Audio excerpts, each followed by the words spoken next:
Speeding. Speeding. Speeding. 5, 4, 3, 2, 1. The world is changing faster than ever. What used to take decades is now taking years or even months. What you see right now is the illusion that people have had for many decades about the workplace being this secure place to work the rest of your life. For the first time in the history of our nation, our children will not do as well as us. We've seen our friends get laid off. We've been laid off. We've had our pay cut. People are overworked and underpaid. They seem to have less time and less freedom. They live under constant pressure. This is going to be forced. And so even if your employer loves you, they may have to cut you. There's something wrong that on Monday morning, the heart attack rate increases by 35%. Technology is accelerating, job security is declining. It just doesn't seem like the old models of making a living are as reliable as they used to be. Every aspect of our lives, there's a better way out there, but we're still doing it the old way. We live in the greatest country on the planet, and there are a lot of people sitting around complaining and being cynical. Like everyone's whining about this old model, and I'm like, why don't you leave it? Look at all this over here. Look at all this opportunity. Since so much of our lives revolve around our work and the way we make our living, many people are thinking there just has to be a better way. The biggest challenge facing our world today is not making money, is what are we going to do with all the displaced, unemployed people? People are afraid that they're going to make the wrong decision. People are afraid of the unknown. People are afraid that maybe I don't have the skills. Hey, sports fans. Industrial age is over. It's dead. It's dying. That's why going to school to get a job is an obsolete idea. A steady paycheck is an industrial age idea.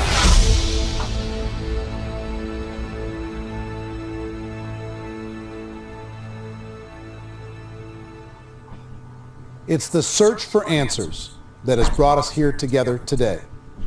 My name is Eric Worre, and for almost 30 years I've been an entrepreneur, struggling at times, but ultimately succeeding.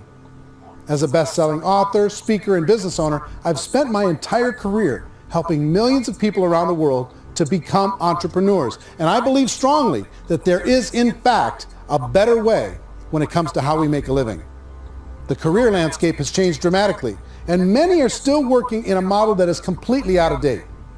What worked for previous generations isn't working as well for people today. In this film, we're going to explore 3 important questions. First, what's really going on in our working world today? Second, in this new economy, is it better to become an entrepreneur, or is it safer to work for someone else? And third, if a person decides to become an entrepreneur and start their own business, how can they do it without taking on massive risk?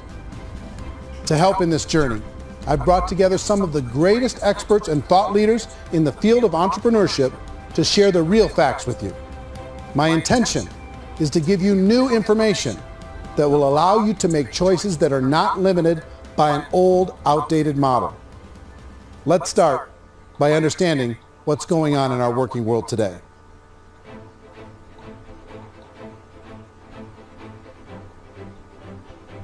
Let's look at unemployment. 30-40% of the people are honestly not working, but would be working. What our government does is if you haven't found a job in 6 months, we don't call you unemployed. We pretend you dropped out of the labor force. I've often said that unemployment, particularly structural unemployment, that's unemployment due to technological changes, is the first sign of economic growth. Think of it, 10 people live on an island. They go out every day and fish. One day, new technology shows up. A missionary brings them a net. Now, using the net, one pilots the boat, one throws the net. 2 fishermen can do all the work 10 used to. That's a 500% increase in productivity, 2 doing the work of 10, in one day. You don't have to learn a lot to learn how to throw a net instead of throw a fishing line. The island's got a big problem, 80% unemployment. But the island still has all the wealth of the fish because the 2 people produce as much fish as 10 did. Now, of course, looking back in history, these changes used to take thousands of years. And during that time, we went into farming and transportation. Some of us became doctors and some teachers and lawyers, and we developed all these new professions and new manufacturing jobs. Today, these changes are occurring literally in one day when a new technological advance occurs, and we don't have the social structures to deal with it or to retrain the unemployed people. So one of the things that I think is interesting as I travel across the country and really travel around the world is the way that we work and the way we get paid for work is changing pretty dramatically. On a global basis, everything is being turned upside down because of the rapidly advancing technologies. They are eliminating many jobs, and we have been left with many people not prepared for the jobs that exist. A lot of demand in public companies was to squeeze out all the fat and to get just as much margin as we possibly could, and fat equals humans. So this idea of job security and information age is so obsolete, but it's still taught inside our school system, and that's where the problem starts. There's no financial education in the school system, and people are still trained to be employees to work for that paycheck. This is a chart on the middle class. What's happening in the middle class, those that went to school, their incomes have been coming down for years. And parents still say to their kids, go to school, get a job. Now what happens to all those middle class people who are dropping off the ends of off the chart? Well, they become what's called working poor. And this is what happens to working poor. But they say poverty is ending. Well, poverty may be ending, but working poverty is going up. And this is food stamp usage. So food stamp usage in America is going through the roof right now because people cannot earn what they call a living wage. Most people have experienced financial pressures that I think are probably greater than they have been in the past. If you're not working for yourself, then it's going to be a pretty hard road for a lot of people. Today, if you're going to control your future, the 40-40 plan is gone, where you can graduate from college and get a job and work for 40 hours a week for 40 years. That day is gone. So some of these charts actually tell you what's going on. And this is a really interesting one, you know. People are going back to school because if I go back to school, I'll get a nice job.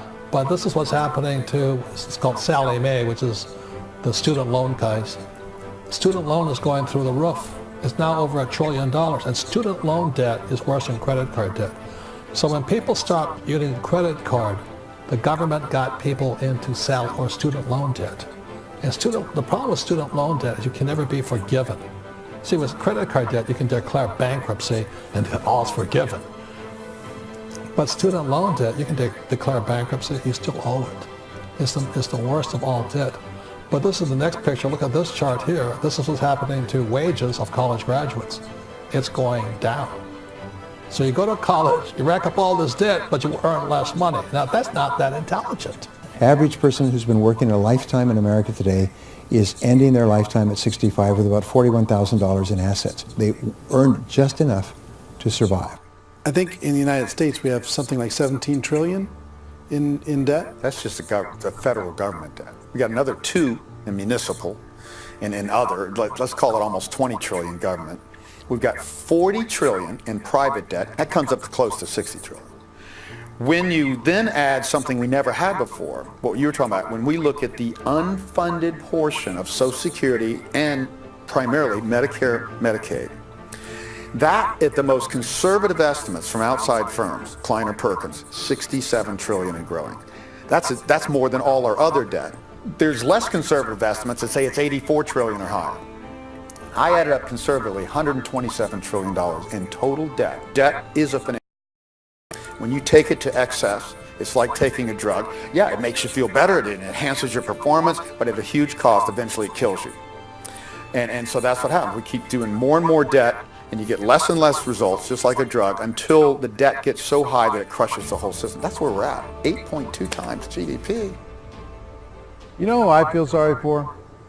I feel sorry for the person who dreads going to work, who is sick to their stomach on Monday morning, who hates their alarm clock, who gets a little glimmer of hope on a Wednesday because it's hump day and says, thank God it's Friday. And they live for those 2 days a week where they get to be themselves and they don't have to be around people they don't like, and they don't have to play the political game in the office, and they don't have to live this half life. The person that works 50 weeks a year just to be able to have the 2 weeks for vacation. And you know what happens to most of them? Nowadays, they don't have a vacation. They have a staycation.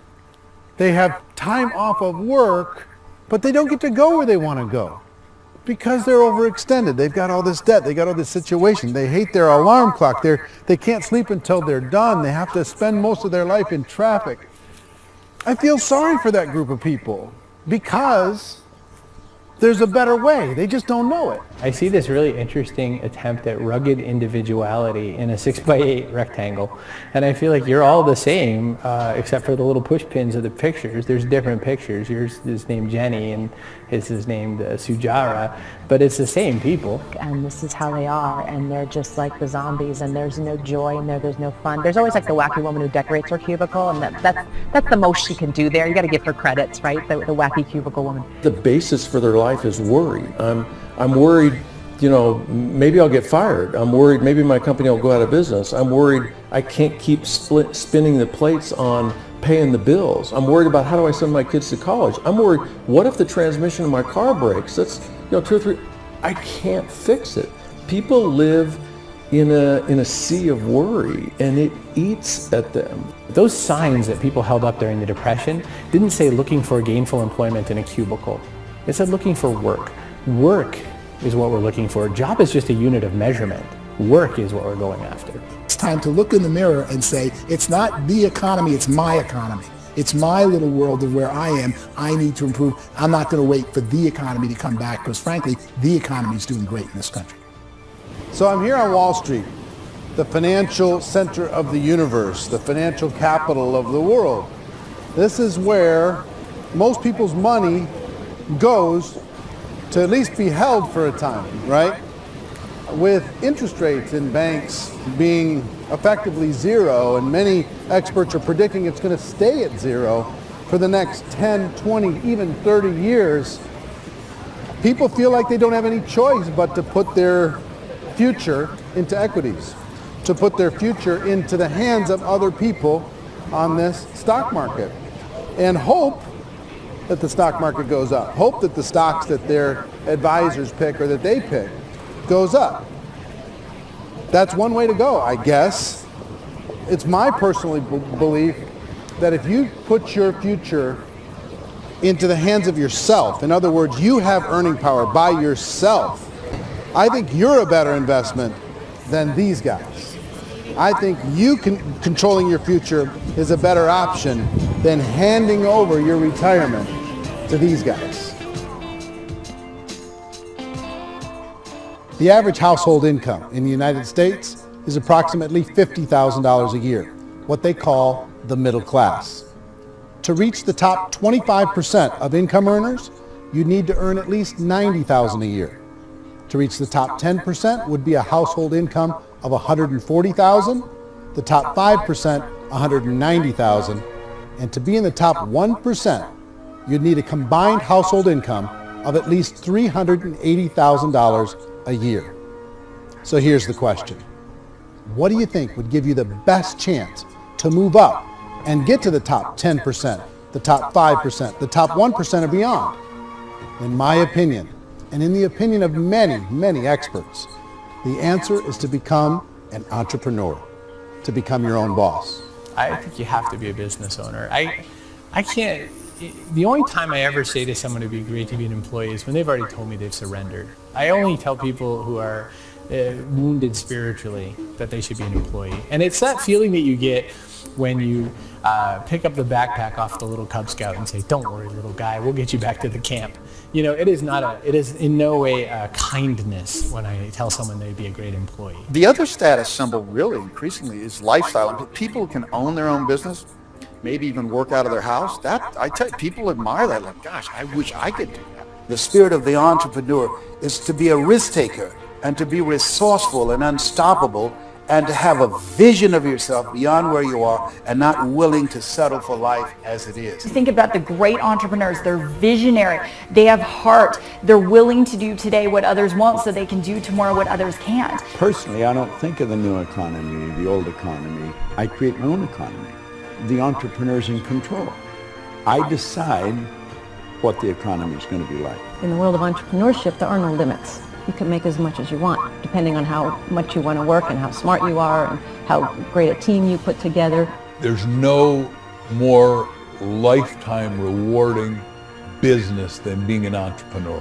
Why in America, where anyone could be anything, would people want to give up their freedom and become effectively a modern-day slave, told shut up and be here every morning at 7:30, leave at 5:30, and do what I tell you?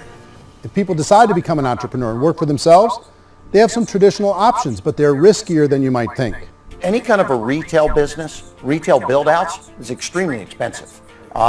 Even just these small little yogurt stores where they're putting little yogurt machines and you get all the different flavors, you're spending $200,000, $300,000, $400,000 to open a yogurt shop. I would love to buy a Dunkin' Donuts, but it's $500,000 or so to start. I don't quite have that just in case money. Risk you can lose it all, and most guys do 2 or 3 times, and even big guys like Branson, because I'm such a fan of his, half his companies don't work. You make $1 million, your problems are going to go. If you make $1 billion, your problems are really going to go. Just the opposite. You and I know when you're making $1 million, you got $1 million responsibilities. You make $1 billion, you got 1,000 times $1 million responsibilities. And most people say, I'd love to be my own boss. 70% of Americans would love to be their own boss, according to recent polls. But they don't know how to get there. Because what are you going to do? One, you could buy an existing business. If somebody's selling an existing business, you have to ask why. Usually because it's probably hard. It's probably not making as much money as they hope. 2, they could buy a franchise. A little less risk, proven system, but it's expensive to be able to do that. 3, they could start something from scratch. And that's where a lot of people feel like, I don't have the chops to do it. I don't have the money. I don't have the product idea. I don't have the expertise. I don't have whatever it's going to take to be able to get there, and I can't risk my family to do it. So, 4th, they could become an investor. A lot of people in this town invest to try and figure out a way, but you got to be pretty smart with that game too, right? Venture capitalists, who are the very best and most sophisticated in investing in new breakthrough businesses, make it on 1 out of 11. That means 10 out of 11 are mediocre or fail. Most of them fail. That's the risk there. An angel investor is lucky to get 1 out of 15 or 20. A business is a team sport. Like, I have to have accountants, I have to have engineers, I have to have systems designers, I have to have sales, marketing, I have to have accounting, I have to have mission statements, I have to have legal and all that. The average Joe Schmo, even me, I go out there, I don't have the skills to put a business together. I think the bottom line for the 4 traditional options is they take money, sometimes a lot of it. They take expertise, and they take time. All of that adds up to just too much risk for most people. I bought a business from somebody else, and it was a lot of work. And you start wondering, what did I just buy? Because I guess ultimately I own your email list, and I just overpaid for it. People that start their own business, they spend a lot of money, they spend a lot of time, a lot of effort to get things started. And the more you invest on the upfront, the harder you typically work at it. Well, I can tell you what the success rate is of a restaurant. What is it? They're crazy enough. About 90% of them fail. About 90%, in how quickly?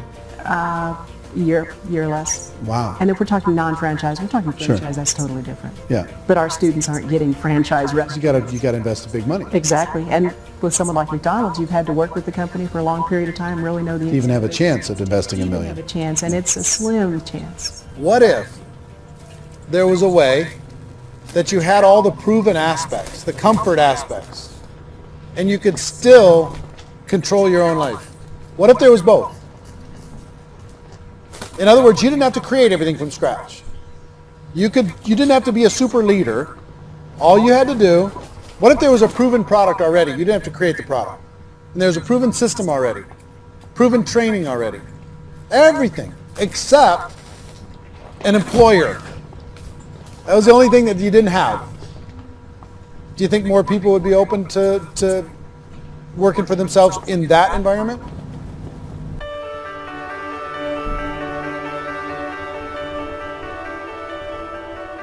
In our search for a better way to make a living, we've come to the conclusion that becoming an entrepreneur is actually safer than being an employee.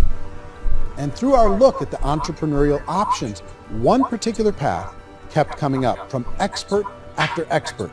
And I think most people will find it surprising because it's certainly a non-traditional business model. That model is for people to start their own business and become an entrepreneur through the creation of a network marketing business. Some people call it direct selling because the product is being sold directly from the manufacturer to the end consumer, cutting out the middlemen. Other people call it multi-level marketing, or MLM, because there are multiple levels of commissions paid. The most common term today is network marketing, because network marketing best describes using a large group of independent distributors, independent entrepreneurs, to move a product or service more efficiently. So my friend here, Donald Trump, and I, we always write about the network marketing industry. And the reason we support the network marketing industry is because it really is a business school for entrepreneurs. Because most people come out of school looking for a paycheck. Oh, that's terrible. I went to network marketing like that. I think if it didn't exist, we should invent it. It is that good. I think direct selling is a great way to do business today. It's very easy to get into that industry, and you can be self-employed, be in effect an entrepreneur. When we see multi-billionaires adding network marketing companies to their portfolio of companies, that would be a clue. When we see people who are very famous authors and very famous business people endorsing the industry, that would be a clue. These network marketing companies aren't $50 million companies. They're billions and billions of dollars. They lead the stock market. They're major companies. When we're going to get it? You know, and you're going to school to work for a paycheck, but if you want to be rich, be an entrepreneur. And network marketing gives you the spirit to be an entrepreneur. A traditional company will spend up to 50% of their total revenue on marketing. Network marketing companies use a different approach. Instead of having all that extensive marketing expense, they utilize a network of independent distributors to do the marketing for them. Now, why do they do this? First, because word-of-mouth advertising is so much more effective today than traditional media advertising. Second, some products need to be explained or demonstrated, and an independent salesperson can do that more effectively than an ad campaign. Third, it's completely efficient. The company only pays for the marketing of their product if a sale happens and not before. Imagine if Amazon allowed you to become an independent distributor and paid out 40% of its revenue to that distributor group. All you had to do as a distributor was recommend a product, and if a person bought it on Amazon, Amazon would take care of all the logistics, and you'd get paid for bringing the customer. Now imagine you got paid for every purchase that customer made for the rest of their lives. Well, Amazon doesn't offer this option, but network marketing companies do. 85% of all buying decisions in our society are made as a result of word of mouth or reputation. We're recommending things to each other all the time. You know, who's your dentist? Who's your doctor? Who's your lawyer? What detergent, are you using? What legal system are you using? What product are you using? We're talking to each other about the things that we love anyway. When you go into a big box retailer, you're lucky if the clerk looks you in the eye, much less gives you any detailed or accurate information about what you're purchasing. So of course, this personal information, this education coming from a friend, a neighbor, a relative, or even a stranger, but one who has experience with the product is extraordinarily valuable. As a matter of fact, network marketing can educate consumers probably better than any other form of marketing. It certainly can do better than advertising because advertising usually has a certain hype to it and you can only get limited information.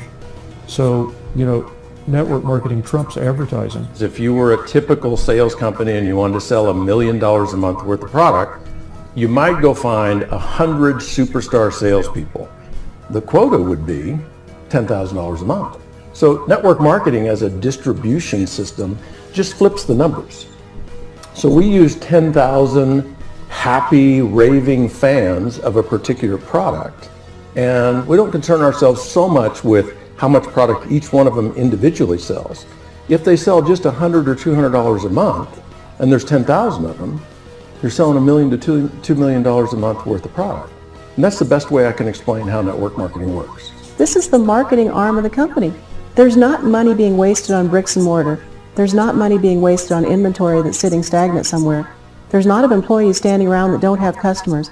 These are people that are going to connect with customers. These companies allow people to become independent distributors for extremely low cost and with no minimum time or sales quota.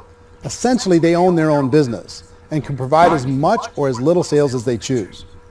In other words, the distributor gets all the benefits of traditional business ownership without the risk. The advantage of network marketing is the ease of entry, the low risk, and the low startup cost, because almost everything else has very high risk. You can get in for a minimal investment. You're buying into a system that's already been proven, products or services that have been proven to work. The keys to network marketing is providing an opportunity for the masses to get involved, providing an opportunity for the average person who doesn't have the resources to start their own business. All of this so far is fairly straightforward, but network marketing offers another benefit, and it's this benefit that makes it so interesting for entrepreneurs.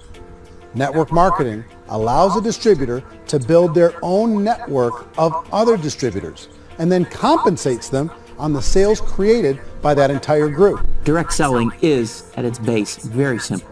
It's the sale of a product or service to an individual on a face-to-face, one-on-one basis, just the way we're talking right now. But there's an important element as well, and that's the offering in conjunction with that sale of product, the offering of an opportunity for someone to make something of themselves. No matter what your social status is, no matter what language that you speak, I mean, look how many unbelievable people are becoming successful that speak every kind of language out there. What an awesome gift to give the world. Instead of having to work your way up in a system and prove that you could be a sales manager, they just decided everybody can be a sales manager. Everybody gets to build a sales team from day one. And so what that brought into the system of growth as a direct selling company is the concept of compounding or geometric progression. Because now you can actually grow sales force very quickly because everybody is enrolling people in their own sales force. People who are like, oh, this is weird, I'm building a sales team. Well, what do you think you do at a regular company? How do you think a regular company works? Network marketing is the only industry that doesn't say your past determines your future. It looks at your past and says, okay, now what can we train you to do so you can have a great future? Every other employer out there wants to exploit you for what you already know, not teach you something new. Network marketing has the potential to save the United States and the world because it's going to teach people not to be employees, but to be entrepreneurs.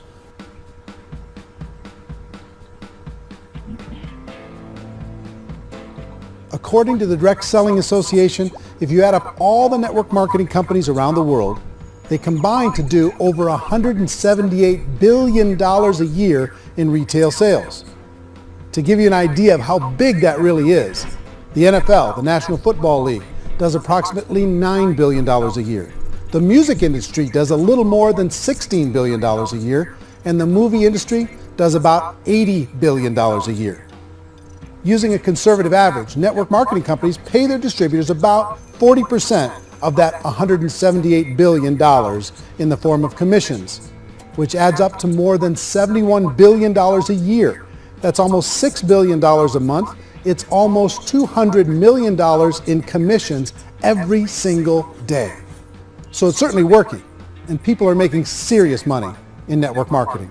With the growth of the direct selling industry over the last 10, 15, 20 years, we've seen a broader understanding of the channel.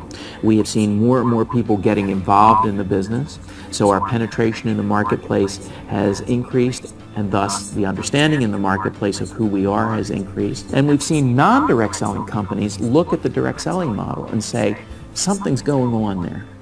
People are making money. Companies are being profitable, individuals are being motivated, product is being delivered to market. Maybe we should explore this. Some people think only the people at the top make money. Well, let's take a look at that as well. In the network marketing profession, there are roughly 500 people in the world who earn over $1 million a year. If you round that number up to $2 million a year, that adds up to about $1 billion a year. That takes the $71 billion paid out each year down to $70 billion. So where does the rest of the money go? The vast majority goes to part-time people making anywhere from a few $100s a month to many thousands of dollars a month. It goes to people who choose to make it a full-time career move and earning even more than that. Every day, people are using the money they earn through network marketing to pay off debt, have more fun, and improve the quality of their lives. Everyone I know in network marketing has been doing that since the 50s. They go to work when they want to go to work. They stop working when they want to take time with their children to have a leisurely breakfast and discuss issues and driving to school. They go back to work when they get home, wherever they're working out of. The biggest thing that I've seen is people that have become much happier in their life. MLM has probably made more millionaires of more people in more countries, and I've spoken to them in 67 countries than any other single form of business, starting from nothing. If they have a choice between working a job for the next 10 years or working a network marketing business for the next 10 years, the result of working the network marketing business will be better. A lot of people within the industry go on and make this a career and do extremely well at it. Network marketing has been nothing but good for everyone I know that's been involved with it because they did it seriously and they played full out and they've been very successful. It's been a constant barrage of success stories and people showing off stuff that they got as a result of it. How many people are involved? Approximately 16 million Americans and 96 million people around the world are currently participating in network marketing. And in a recent poll, 82% of those people report a good, very good, or excellent experience with network marketing. So people are happy.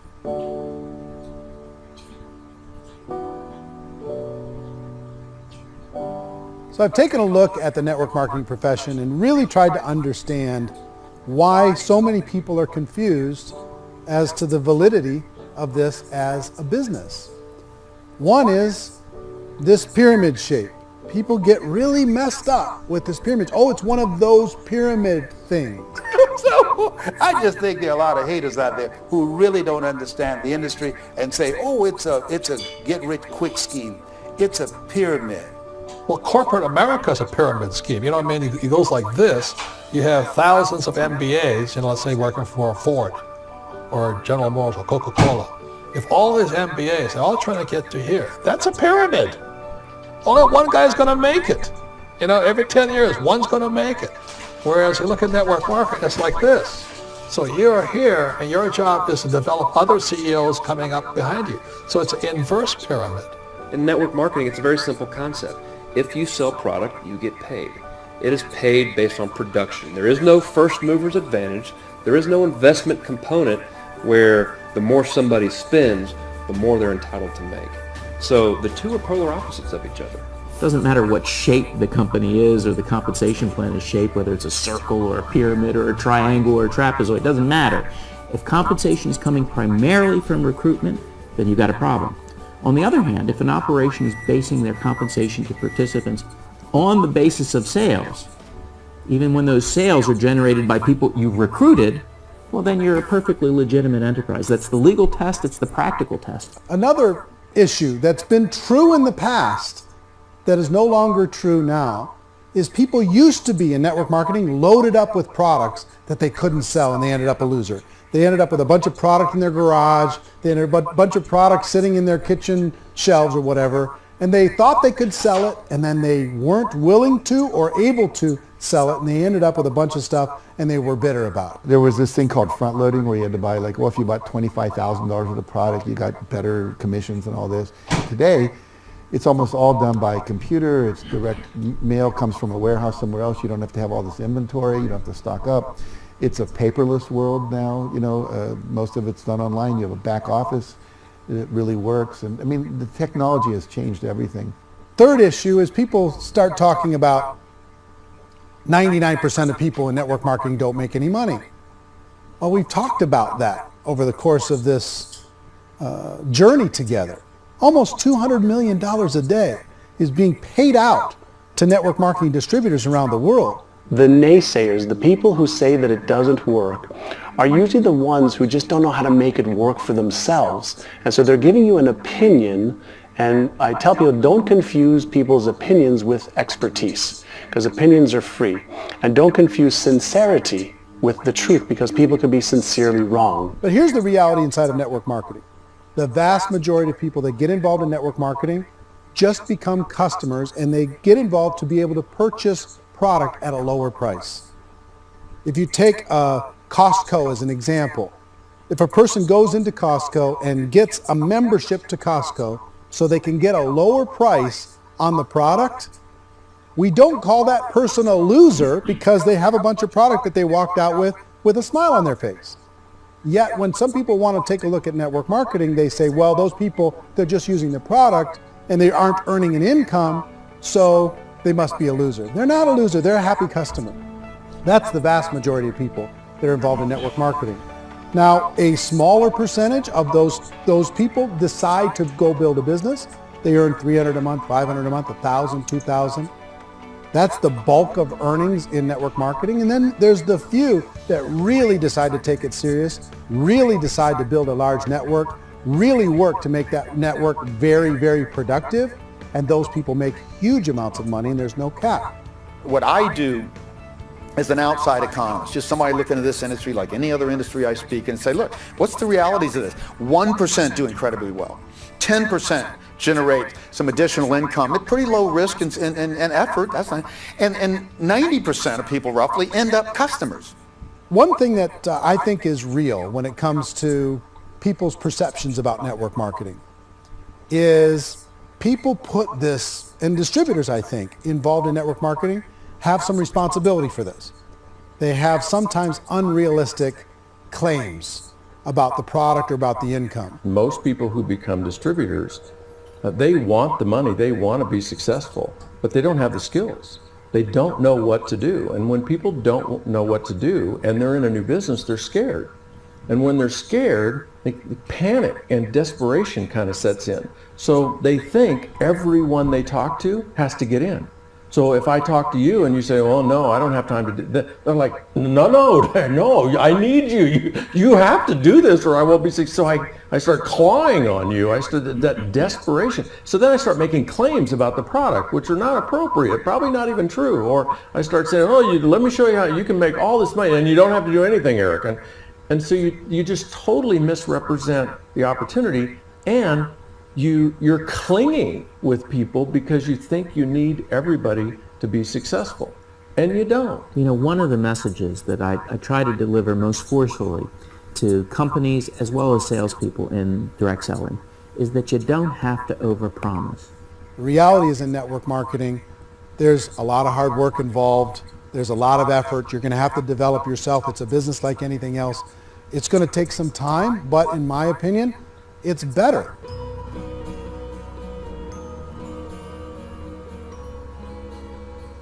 It's light years better for people starting today than it was even 5 years ago. I think it's more widely accepted now, and people understand it is a business. It is being an entrepreneur. It is being a business owner. Our belief system is based upon our evaluation of something. And frequently, if we reevaluate a situation, our belief about that situation will change. The industry has changed and it's grown up. It's totally transformed. You've got young people today that have grown up with social media, and they understand networks. They understand how people are connected through technology, and they understand how money flows through those networks. So when they see network marketing, they don't see it the way their parents saw it. And we've all learned, the larger industry that you represent, has all learned from those mistakes and flaws and errors that have happened early on. Early algorithms didn't work the right way. That's all fixed. It's like when they design a computer program, they design the program, then they run it, and then they go back through and they debug it. The MLM industry has been debugged. This is the day of being virtual, being able to run a business from your mobile phone. I mean, it's incredible. Companies are getting smarter. They're implementing more consumer protections. They're implementing more compliance training. They're doing more with respect to product research. If you do get involved and you make purchases of inventory, even on a voluntary basis, if you decide that this business is not for you, you can leave and have that inventory repurchased by the company. There's no other business that offers that kind of protection on a voluntary, self-regulatory basis. Hey, Kim. If you decide to look further into a network marketing business in order to generate more cash flow for your family, I would recommend reviewing the following 4 elements. First is the product or service. Now, on the product or service, I would ask 5 important questions. 1, do you like it? Is it something you would feel comfortable sharing with others? 2, is there a recognized need in the marketplace? It's hard to create a need if one isn't naturally there. Third, Does the product meet that need? Does it solve a legitimate problem for consumers? And fourth, is it priced to sell? Can it compete in the marketplace? And fifth, is it priced for profit? Is there enough margin for the company and the distributor to be able to generate income for the long term? If you can answer the questions on the product to your satisfaction, the next element to consider is the company itself. Is it well run? Do you believe in the founders or the management team? Do you feel they have what it takes to go all the way? See, it doesn't matter how good the product is if the management can't take care of the company. Good management can change with the times. They can handle adversity. They can make good decisions.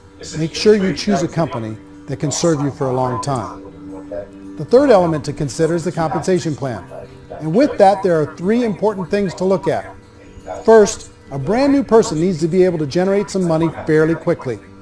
It may be an obvious reason, but you can probably imagine the ripple effect of a distributor getting involved and having even a small victory fast. That can only help with the overall success of the organization. Second, a person should be able to develop a moderate part-time income in a reasonable period of time. As they develop their network and as their sales grow, they should be able to enjoy more benefits. And third, for the people who are really serious, for those who decide to really go pro in the network marketing profession, there should be the possibility to make a serious full-time income if they work hard and are committed to developing their skills. If you're comfortable with the product, the company, and the compensation plan, the last thing you should look at is the support that will be made available to you. Does the company have a website? Does it have a solid online reporting tool? Do they have comprehensive training available? Do they host events to help you build your business? If you decide to do this, what kind of a support system can you plug into? Choosing a network marketing company is a personal decision. But evaluating the four elements of product, company, compensation plan, and support is a great place to start. Is the company promising that you're going to get rich quick or that you can make a lot of money without a lot of effort? That's a red flag. Is there a product that you really believe in that you think can be sold? Or are you being told by salespeople or the person who's trying to recruit you or by the company itself that don't worry about the product, all you have to do is recruit other people into the business? Red flag, warning sign. If you're hearing that, take a second or even a third look. Get to know the customers, the products, the business, have some success, and see where the opportunities might take you to move up in the organization. I want to find out, how concerned are they about my education, my training, and my development? Is there a space for me to grow? Most important question. Learn everything that you can about the product. Make sure it's something that you believe in, and learn everything you can about the industry and work that system. You have to be very passionate about whatever that company is doing. I would get involved. You can always test drive anything, you know, the product, the service, the community, and then lean into it a bit. If it feels good, then lean into it a lot. Behind me is the Lincoln Memorial. And this is a place where Martin Luther King Jr. had his famous "I Have a Dream" speech. And at that speech, he talked about his dream for equality for everyone around the world, and that's a noble dream. But I think more people need to remember what it was like when they were kids and the dream was still alive in them, before it got beaten out of them by reality, by this paycheck, by these responsibilities, and by having to live for this job to pay the bills. I think people need to remember that, go back to that. Once they know that there's a better way, I think their future is going to be much brighter. They can live a better life.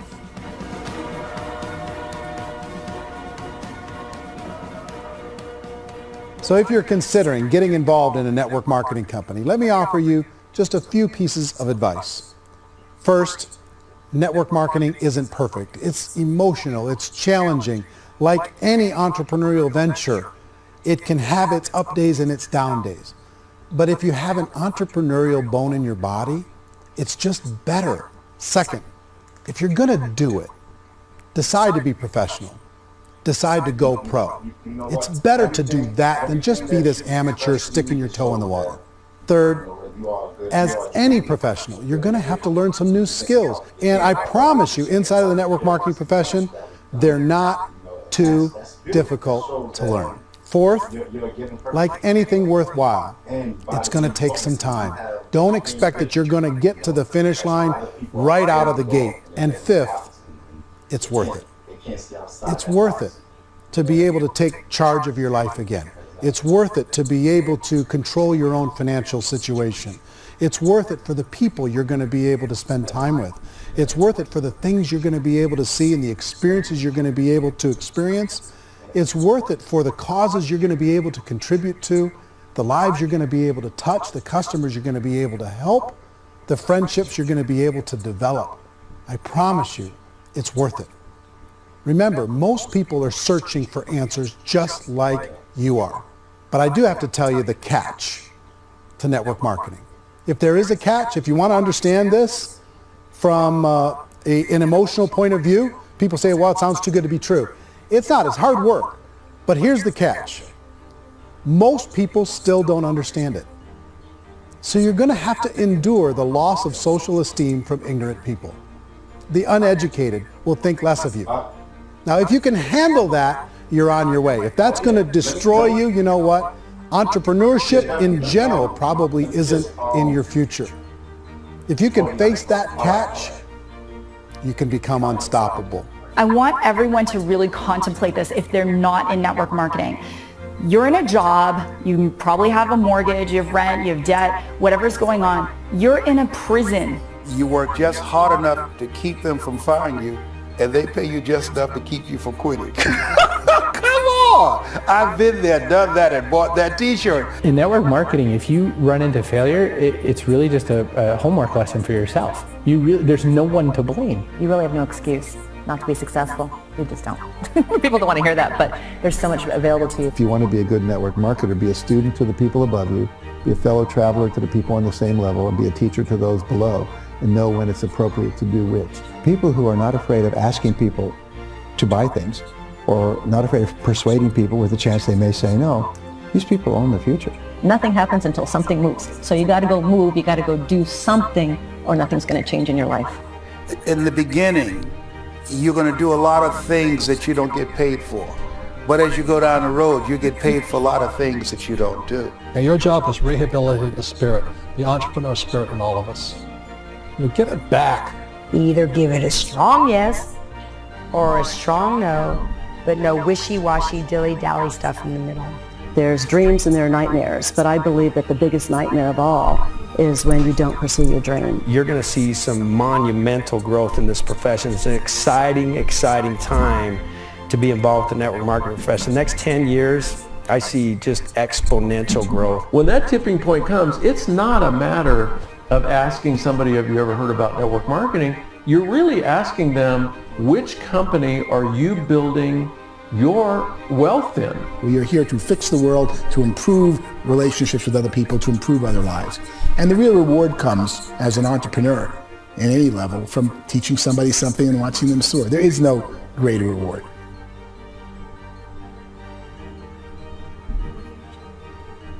Life's too short to spend it living someone else's dream instead of your own.